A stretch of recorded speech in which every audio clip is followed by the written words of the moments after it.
Welcome to episode 240, Why We Hit Plateaus and Strategies to Work Through Them.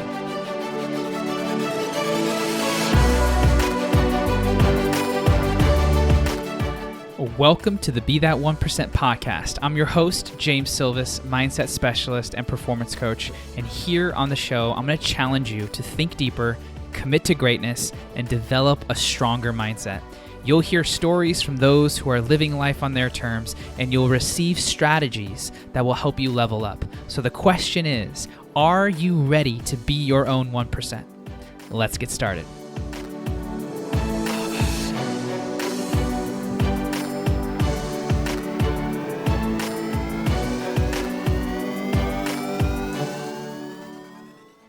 Hey everybody, welcome back to the Be That 1% podcast. If you are a return listener, welcome home. And if you are new to this podcast, welcome.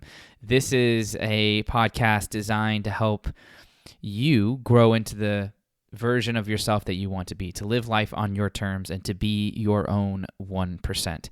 And I bring on guests that talk about what it's like to step into their power and live life on their terms and effective strategies for living a quality life. And then also I share my own insights and frameworks and strategies that have worked for me and also work for the clients that I have had the opportunity of serving. And when you are a growth-minded individual, a goal-oriented person, a high achiever, for lack of a better term, you are constantly putting yourself in uncomfortable situations.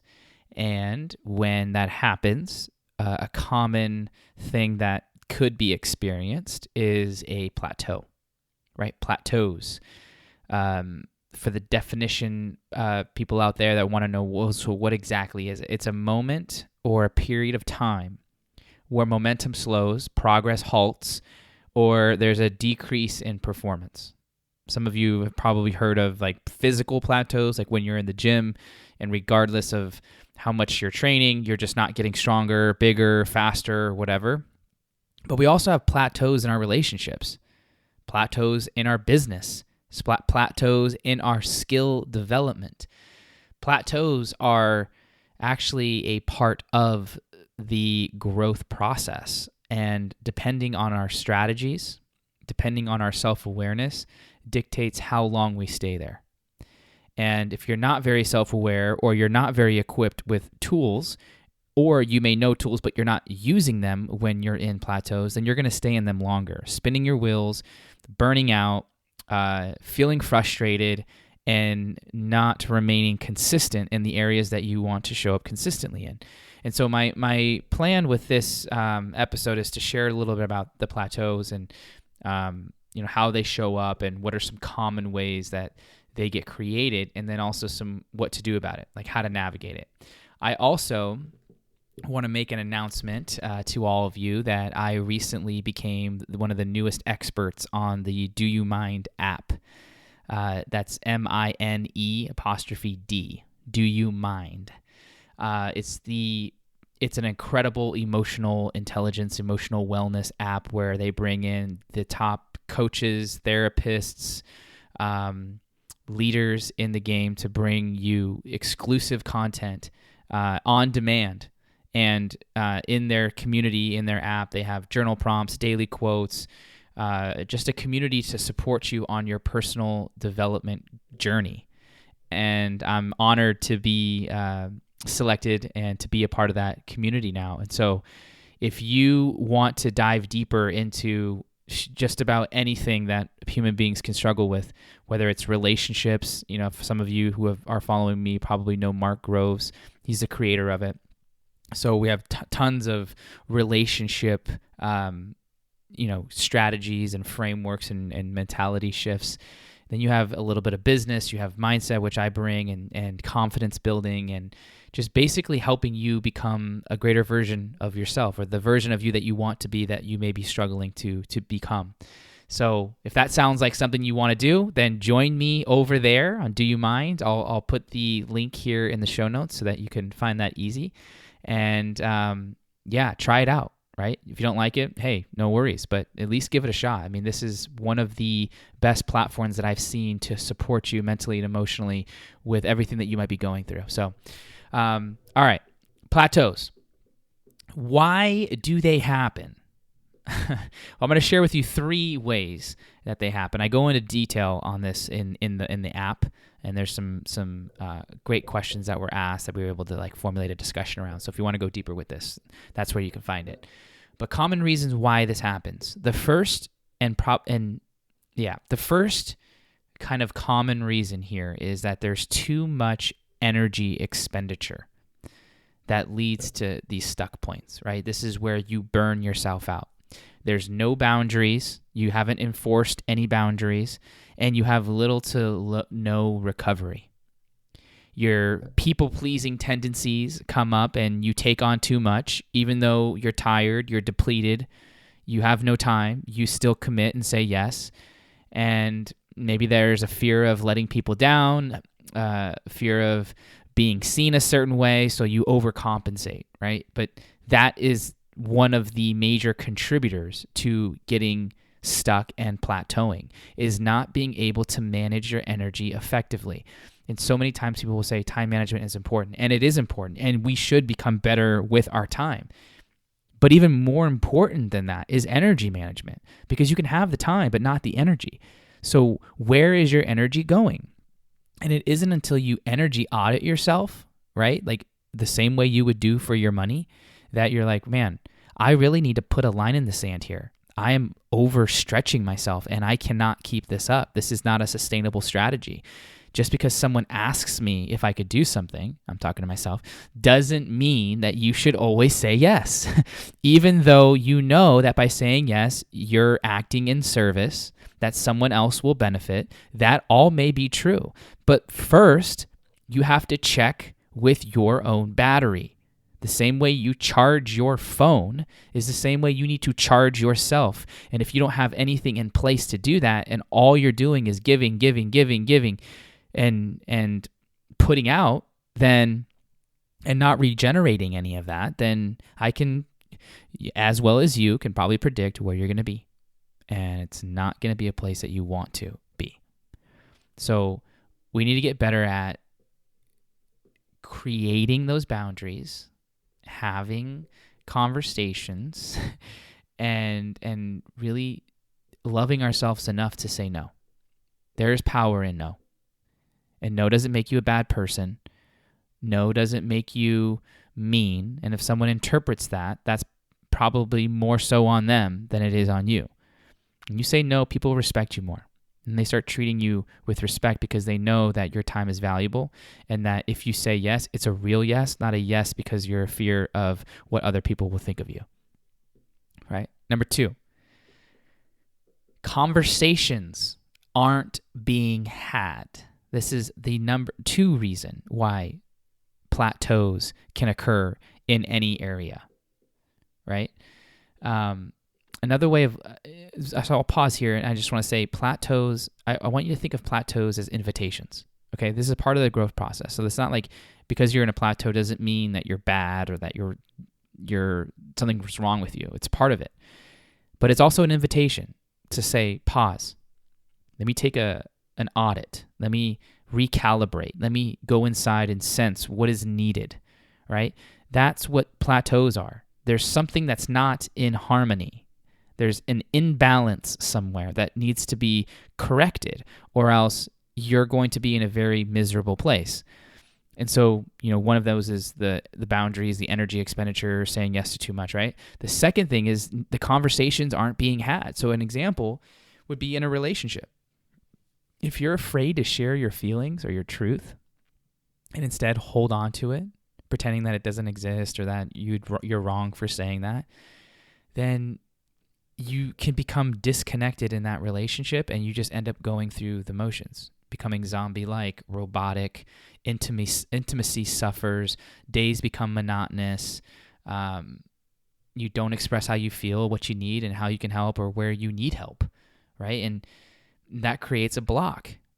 If someone doesn't know what you're going through, if someone doesn't know how to help you, if someone doesn't know what you need How can they give it to you? They're not mind readers, right? Also, if someone can't hear your truth because it triggers them and they feel insecure, then that's also something to look at. And that's something that you need to bring up. That's something that both of you need to work on in a mutual with a mutual third party, being a therapist or a coach or whatever. But that definitely needs to happen, and those conversations need to be had, because the more those conversations get harbored, the bigger the monster gets and the harder it is to control. And the more likely you are to say something, do something that you don't like, that is not in character, but just comes out because of all of the pressure that is building inside. We could see this inside of a business where you keep experiencing the same problem, but you're not asking for help. Hand raise. And you spin your wheels. You spin your wheels, right? One of the plateaus that I experienced in my business was charging for my services. Like there was a long period of time where my price stayed the same, but my skills were growing. And my fear was that if I did raise my rates, that I'd get less clients and that my current clients would be mad. And so I wasn't having that conversation. That was just an internal dialogue. And it wasn't until I opened up about that to a coach of mine, to my wife, and lastly, myself, and saying like, James, you're in a different place. The results you're getting for your clients are insane. Like you're warranted here. And with inflation, it makes sense just based on that fact alone. But the more you charge, the more value you're going to bring, and the more committed that person who's going to pay that price is going to be. So naturally, the caliber of your clients are going to actually enhance. And I had to have that conversation with many people, but mostly myself. And that was a worthiness conversation. And because I had it, I was able to work through it, and I was able to reach a place that is a really solid place to be right now, that is both challenging for me and challenging for my clients in all of the best ways. And we're able to create magic together in our sessions. And it's amazing, right? Maybe there's a conversation that you need to have with yourself about where you are, what you need, what is happening. And maybe for a long time, you've been allowing other people's voices, your parents, your teachers, your friends, to dictate who you are and what you should do. And maybe it's time that you say, you know what? I've listened to too many people for too long without consulting myself and sitting in with myself and asking the hard questions and finding the answers that are for me, that allow me to shoot my shot, stay in my lane, play my game, because that's ultimately how I'm going to win. So why, when, and how can I keep doing that? And pretty soon you'll start cultivating an internal confidence that can't be knocked out of center. It'll be an unshakable conviction that you have in yourself because you forged it in the fire, in the pressure, in the darkness. And now when it's in the light, it's okay. I've been to the worst of worst. I've sat in the hardest of conversations. I've questioned myself to the deepest level that I know how, and here's what I come up with. And that's a way to free ourselves from these plateaus too. Number three, another third reason why we plateau is that naturally we are energy conservative, right? The law of familiarity kicks in. We just take things for granted. Relationships are exhilarating and exciting in the beginning, and then they become routine, stale, robotic in conversation. And if adjustments aren't made, they stay there. So we stop innovating. We stop stretching ourselves outside of our comfort zones. We stop doing hard things. And doing hard things is super effective. Like, we have to do that because the hard thing is an invitation for us to bring out a version of ourselves that we don't know is there, or we don't know to what level it goes, that when we dig deeper to bring that out, we shock ourselves, but also that version is able to handle that situation. And so we just have more confidence in ourselves. And so we have to be able to combat this natural tendency to choose the easiest path and to just do what we've always done. And what got you here wherever here is for you won't get you there if you're growth oriented. Everyone at some point needs to shift.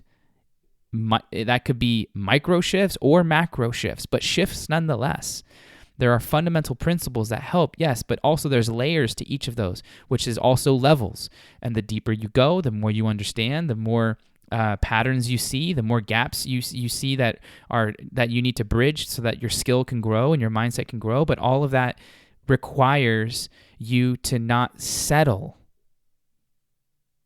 That it's okay sometimes to slow down and pause and recover, and not forget that if we stay there too long, it'll lead to complacency, and it's going to require so much more momentum to generate again to get us to our whatever that next level is. So we got to be mindful of that, right? So those are kind of three common ways that I've seen, that the common things that produce these plateaus in any area. And so now let's go into a couple ways that we can handle these plateaus moving forward, right? And one of the first things is more of a mental shift. And this was something that was really, really helpful for me. I learned this from John Maxwell from his book Leaderships, which is actually what I named my program for early stage leaders, is being goal-oriented versus growth-oriented. And they sound similar, but there's a big difference. And before I go on, I'm not saying that goals are bad. We need goals, right? But to stay solely focused on the goal is where we can lose the point.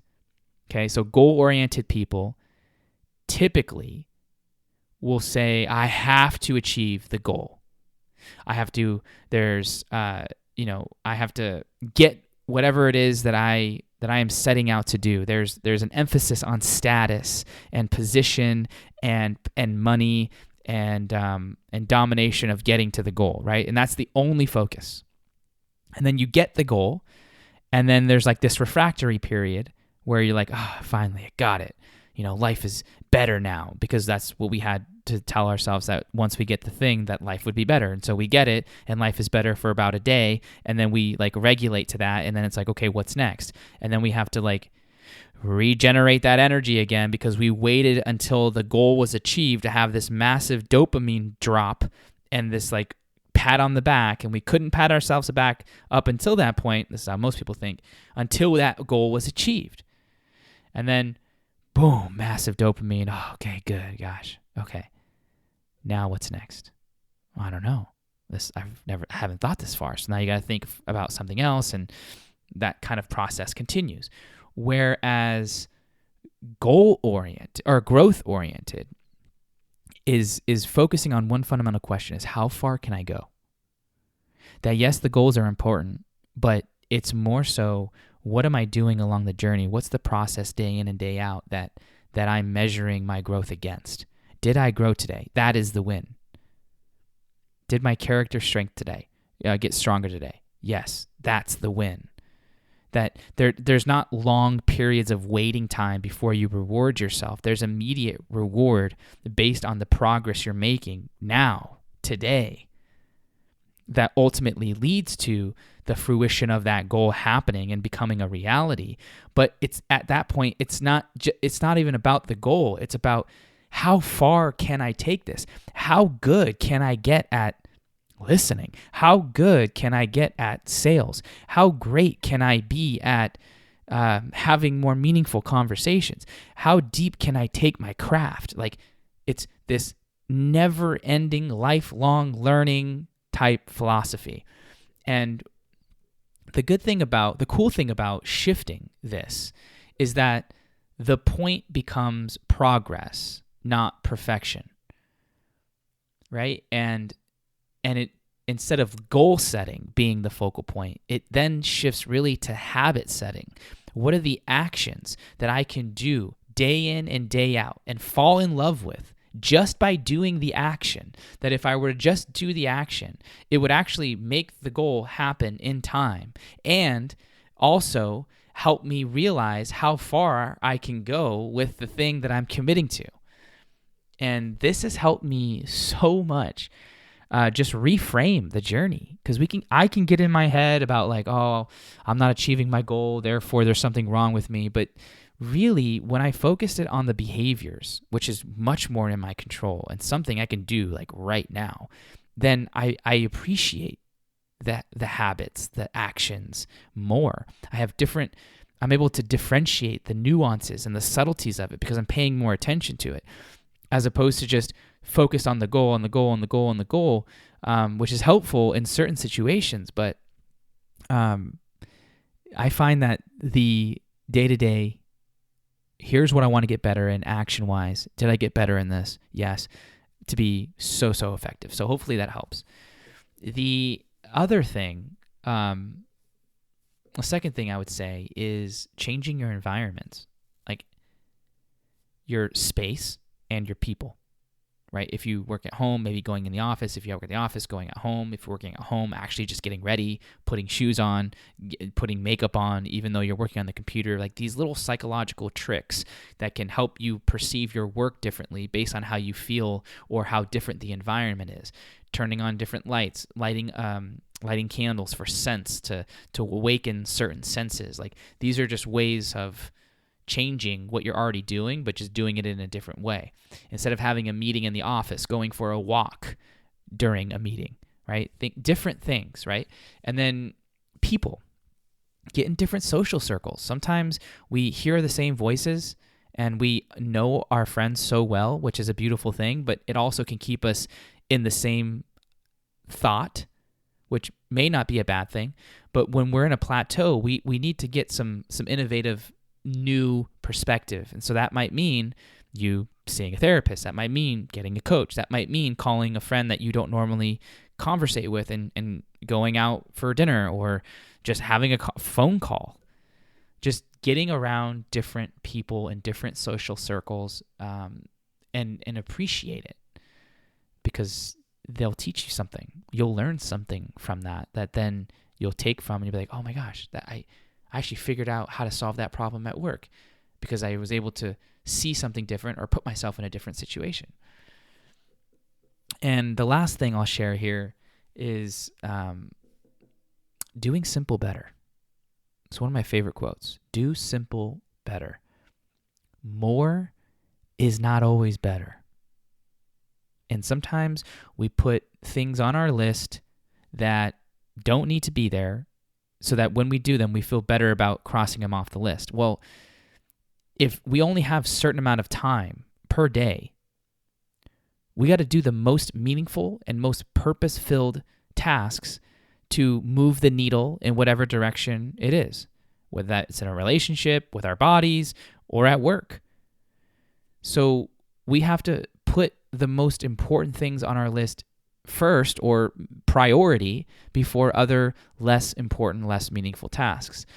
And so this may require reframing the fundamentals to learn to find deeper levels of insights in the things that you already know. And to understand that growth is a never-ending game. And no matter how much you think you know about something, there's always more to know about it. Minimizing distraction. You're communicating where your focus is needed and what you're going to do to maintain that focus. If you're working at home, talking to your significant other, saying, I have a really important meeting come up. Can you do your best to limit the noise in the environment so that I can focus? My story. Or it could be any other thing that helps you stay in the zone so that you can be present with the work that you're doing and do what Cal Newport, productivity coach, calls deep work, which is where you're at your best. But more is not always better. Wider is not always the answer, in my opinion, and deeper is always better. You know, the deeper you go, the higher you can go. All the trees that you see, that are tallest trees on the earth, also have some of the deepest root structures. Well, how? Why? To support the growth. The taller the tree, the more branches. The more branches, the more fruit it can produce, the more value it can give. So if we want to go higher meaning rising up in income, in position, in a greater relationship. That's what I mean by higher. And we have to go deeper. We have to go inside. We have to minimize the things that don't matter and maximize the things that do.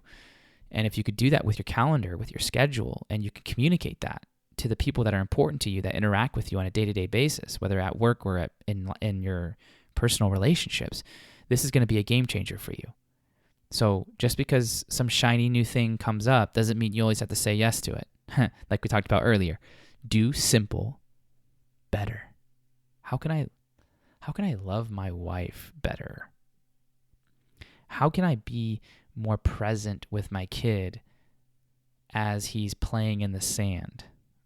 Simple. How can I do that better? How can I appreciate this food that I'm tasting in my mouth right now better? Right?